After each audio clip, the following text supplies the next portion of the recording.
weiß Bescheid. Intendo. Welcome to the most forward-thinking, inspirational podcast on the planet. Prepare to reevaluate everything you've been taught.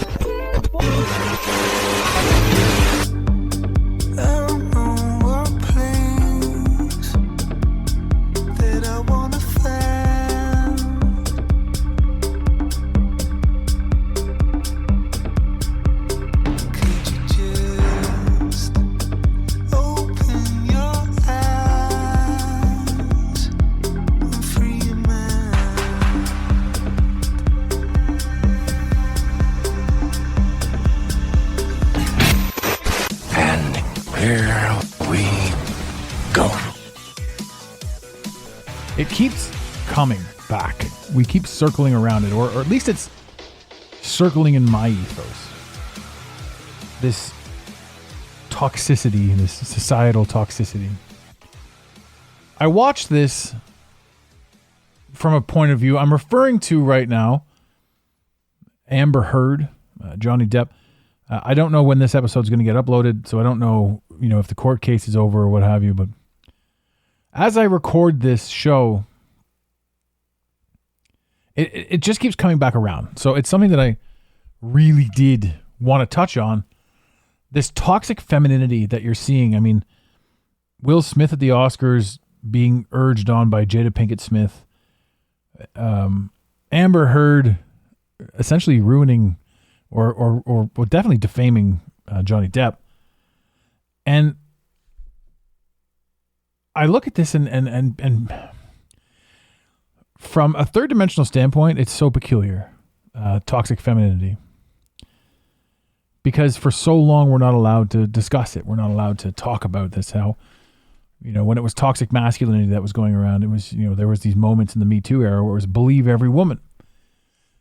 And it's so weird to say that, to just, to do that. And even before this man versus woman toxic masculinity, femininity business rose up, we had Court of Public Appeals back in the day where if you did something and you were found guilty, then people could say whatever they want. But now people have the ability to point the finger, which makes a lot of people that are contemplating stepping into some sort of public figure, some sort of office, or some sort of place where the world sees you. Like, if you're going to put yourself out there in any way, shape, or form, now in the back of your mind is this: what if somebody wants to dig up my past? What if this? What if that? Or anything along those lines. It's this whole, there's no more true court. It's just point, fire, ostracized. Now, to take the stance on toxic femininity is funny. To me, it's just as funny as toxic masculinity, because the truth is, it's the lack of masculinity that is toxic. A true masculine male will protect himself and his family and anyone who stands near him.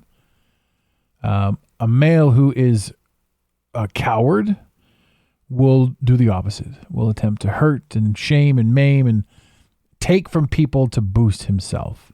These are the actions of a coward. A masculine male has nothing to prove and simply acts for the sake of acting. So toxic femininity to me would have to be the same thing.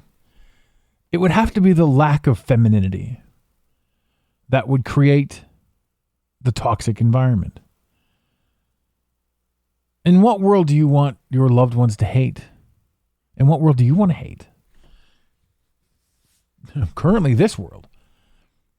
We watch so much shows without even realize that we're being hypnotized and that we're being programmed. And it comes down to, we think that it's real. We think that art imitates life. But the truth of the matter is, the art that we're watching on television, art, quote unquote, with fingers, it's programming you. You're seeing things that are like, this is how it's supposed to be. There's supposed to be strife and conflict, and I'm supposed to be upset and miserable. And I'm not doing it right if I'm not feeling high anxiety or high tension, which is all very third dimensional, which is all coming from scarcity. And I know what you're going to say. How could Amber Heard and Johnny Depp talk about scarcity? They've got money, right? That's, again, programming. For us to think that having money is all of the answers, it absolutely is not. You can have all the money in the world, you just have different problems.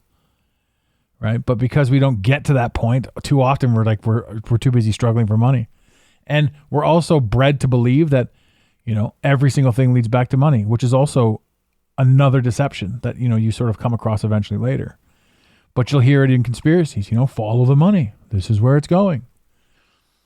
See what they're doing based on who's making the most profit. And if you do that, you're not going to get any congruent answers. You're just going to get more bullshit. So there's something else going on that isn't money. I'll just say that. There's another purpose behind what's going on. And it has to do with power and energy and essence and vibration. Control.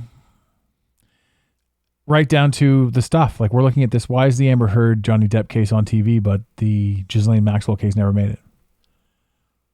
We didn't get to see this stuff. She was accused, or she was convicted of child sex trafficking. She was actually convicted of it. And it got swept under the rug. But to be convicted of something means that they have proof that you trafficked two people. They have proof, solid proof, rock solid proof. You've been found guilty. But where are those people? How come none of those people have been held accountable, the people that bought the children? It's out there. It's out there for you to see and look at and notice. Right. So what's driving this? Why do we have to watch this Amber Heard? I mean, it's funny. The memes, don't get me wrong. Man, the memes have been priceless. I've loved this. I've loved them. They're funny. Good. We're taking a stance on something and we're raising awareness and we're becoming aware of something. But why is this the case? Why is this the trial?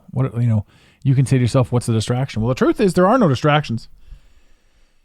From my perspective, we see things, or I see things, and everybody's like, this is the distraction. What's really going on behind the scenes? Well, anything that could really be going on behind the scenes is also part of the illusion in which we're playing.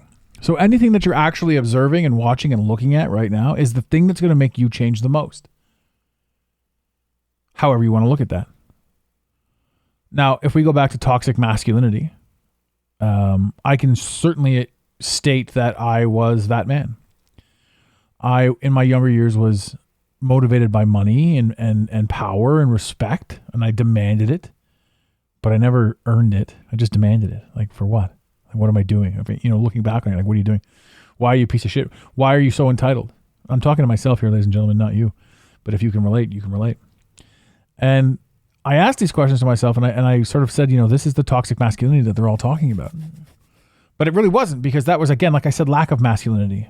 I was insecure. I was operating from scarcity. I felt personally attacked when things didn't go my way. I took things personal. Right? When you realize that nobody's actually out to do anything to you, that they're all just demonstrating who they are as a character and allowing you to say, I see who you are now and I don't want to associate with you.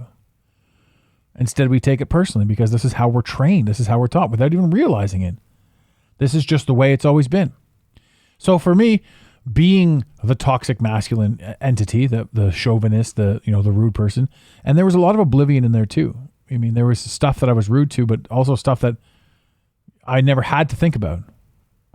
And then eventually you do, and you're like, oh, maybe that was disrespectful. Like the Me Too movement, for example, it was aggressive. It was crazy. But I know a lot of men who reflected on the scenario and said, wow, it's not so much that I've been disrespectful just to women in this environment. I've been disrespectful to everybody. And then another self-realization comes. I've been disrespectful to myself. And when you realize that you're disrespectful to yourself on that sense, then again, everything that you're doing outwardly is just a reflection of how you feel about you. And now we're into toxic femininity. They're rolling through toxic femininity, which again is just a lack of femininity.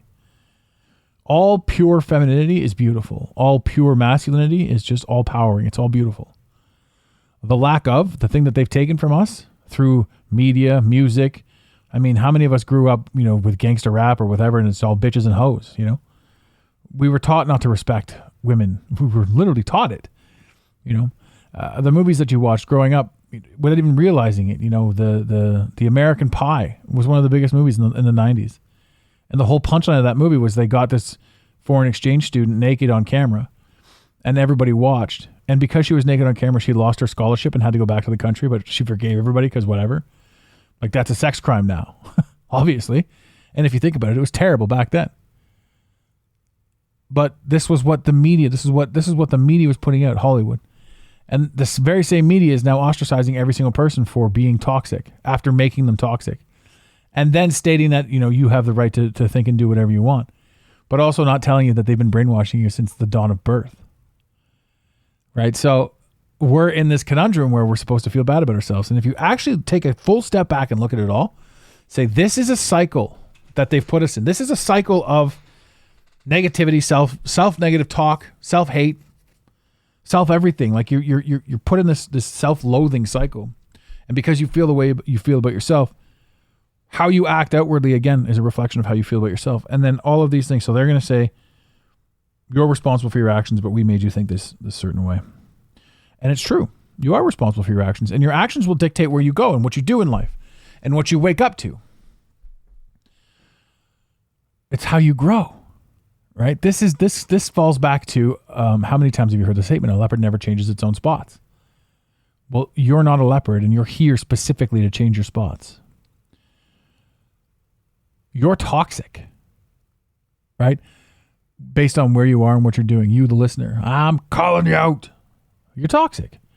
Not to everybody, but certainly to some people. Just like not everybody's toxic to everybody, and certain elements aren't toxic with other elements. But if you mix specific elements together, you get explosions. So maybe Amber Heard's a great person and maybe Johnny Depp's a great guy, but collectively they were brutal. They were both falling apart inside, which attracted them to each other because they're my broken matches your broken kind of thing. But then the brokens fought each other and became toxic together. I'm sure Johnny Depp's a great guy, but I'm sure he's also half guilty of what's going on. I'm sure Amber Heard's a great person, but she also shit on his bed. Right? And I don't care kind of who and what you are, but if you're the kind of person that wants to shit on somebody's bed, you've got issues. That's cool. We've all got issues. Right? Some of us shit on beds during breakups. It's all right. It's what you do. But then to play the victim is a bit different. And then what she did afterwards was accuse him of this, that, and the other thing and make him seem like the bad guy she was accused of. Like she even punched herself in the face. All this stuff is documented and she just tried to bring him down. But that again is how you choose to feel about yourself. She's operating out of scarcity. When you switch that up and you do have the ability to operate out of abundance for yourself, there's a lot of relationships that just go out the window. So I'm not pointing the finger at Amber Heard or at Johnny Depp or at the guy that was sitting in the plane that got Mike Tyson so angry he punched him out. Mike Tyson's punch out, airplane style. That meme is funny. I might make that meme the meme of the show, even though by the time this airs, it'll be played out. Still funny, though. Mike Tyson on the plane be like. Accountability is a big one. Because when you decide that you want to take ownership of what's going on inside your life, you move. You move on from, again, certain things, certain scenarios, certain relationships, certain situations. You comprehend that in this relationship you were the toxic one, but only because of who they were. But also because of things that you never addressed in yourself. And when you face full-on toxicity, who you were, the things you don't like about you, you get an opportunity to change them. And that's really cool. So even though you may have been a piece of shit to somebody 5-10 years ago, and you're completely not the same person now, yet we tend to hold ourselves accountable to that. We tend to relive certain scenarios in our mind and we beat ourselves up, when the truth is everything that we've ever done, for the most part, needed to be done for us to understand a lesson. And quite possibly karmically for them to understand something too, if you did something good or bad for somebody, or if somebody did something bad or good for you. A lesson is learned across all paths in this sense, in this scenario. So instead of trying to point the finger, and I'm not talking about you guys, I'm just talking about the society. Like I look at this stuff and society is just literally trying to point the finger. Amber Heard's a terrible person. Johnny Depp's a terrible person. You're a terrible person. You can't change your spots. Everything's negative, right? It's not true. Coming out of this and coming into abundance and understand that you're able to do whatever it is you want to do, whenever you want to do it, as long as you operate properly and purely and for yourself and out of abundance, anything can be created. Anything can be created. You know, proof of that is we've created everything right now. We have untapped, unlimited resources as a creator. And the funny thing with those resources before we got here, or even however you want to look at it, the funny thing about having unlimited potential and unlimited abundance, in the overall picture, we took all that and we created scarcity with it. And then we ourselves, the individual listening to this podcast, you, I'm talking to you. You're going to say things, especially if you're conspiracy minded, you're going to say, look what they're doing. Right? But they need to exist. For you to have an experience, for you to have the human experience, they need to exist. Think about a video game, right? If you went ahead and put on Mortal Kombat or Street Fighter 2 or whatever, and you're like, yeah, I want to play this game. Get me a Mortal Kombat, Street Fighter. Oh, you can. Hey, do this stuff, right? So you turn it on, you put your quarter in, or whatever, you flick your Xbox on now. You start the game up, you pick your character, and you go right into the game. Round 1, fight. It's just you standing on the screen. Nobody else there. Without an opponent, it's hard to play the game. But because you chose to play the game, you also chose your opponent. You chose to have an opponent. And that's kind of where we are right now. So yeah, you and I have the ability to, unless Johnny Depp himself is listening to this show, which he probably is, to be honest with you. He's a good guy. I'm kidding. That was facetiousness. We can all have a laugh. Har har. But maybe I'm not. Maybe he is listening. I don't know. Do whatever you want to do. Hey, if you're listening, Johnny Depp, hope you enjoy the show. It's the opponents that you have. It's the desire that you have to play the game, to overcome the game. You can't play a game and constantly beat an opponent and enjoy the game. And you can't play a game and constantly be beaten by an opponent and enjoy the game. The best game that you could possibly play is with an opponent that is of the same volition of you, and the two of you can grow and work together, what have you, and through adversity and controversy become better at the game that you're playing, which is legitimately what's happening right now with life. We look around and say, because of them, I'm this, because of this, because of that, I'm this. So all these negative things that we see out there, we're like, I have to adapt and adjust. Those are all the things that have made you a better version of you. The things that you've had to overcome. And the good times that we have, the best of the best times that we have, the good times, right? They're never good because at that time we're our own opponent.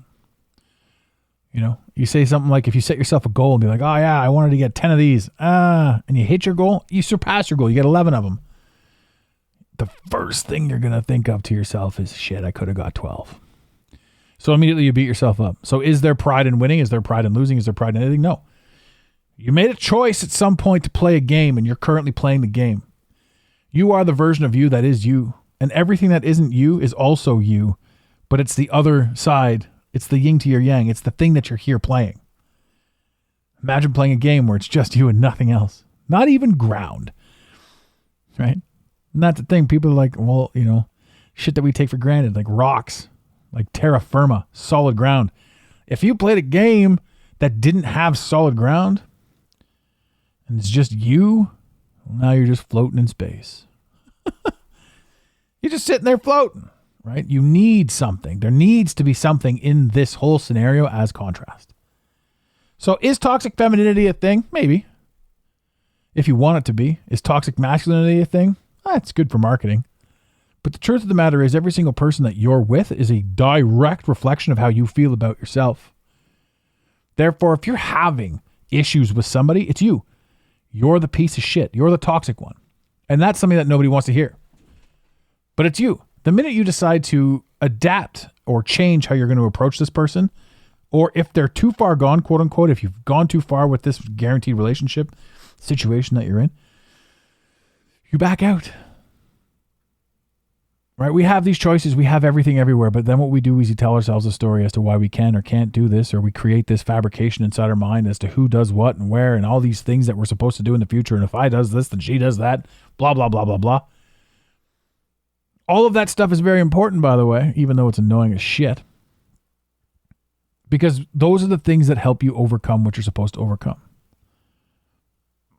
So as much as we don't want the pain is the only thing that we've got, because inside the pain lies the answer. And the pain is why we're here. And even in the joy causes pain, because once you achieve the joy, you're like, I could have had more. Boom. I mean, there's an entire industry called gambling based on the fact that every single person that is gambling wants to have just $1 more, and they're willing to blow it all. So it ain't just you. It's all of society. Trained a certain way. I'm just talking Western society. You're trained. And the thing is, we think that we're originals, but we're not. We're trained. We fall into this trap. We've been hypnotized since the day that we were born. And that's the truth. But you can break that. You can break out of that. Third to fifth dimensional speak, thought. You start seeing things, asking questions, becoming a bigger, better, stronger, faster, more predominant version of yourself. But you can only get there through growth. And you can only grow through experience. And quite often, it is the experience that we have that others point the finger at, but only do they point the finger so that we can observe them pointing the finger and then think to ourselves and reflect upon how they have pointed at us, knowing full well that they are also us and we need them to point so that we can reflect. Ladies and gentlemen, in the infamous words of Red Green, keep your stick on the ice. Thank you for listening to today's Mental Mastery Alliance podcast. Let the team know you're listening by using the hashtag MMA and Mental Mastery Alliance. Want more motivation? Be sure to follow online on Instagram at Mental Mastery Alliance and on Facebook at Mental Mastery Alliance. And remember, your perception creates your reality. Make it a great day. You got it, Pontiac.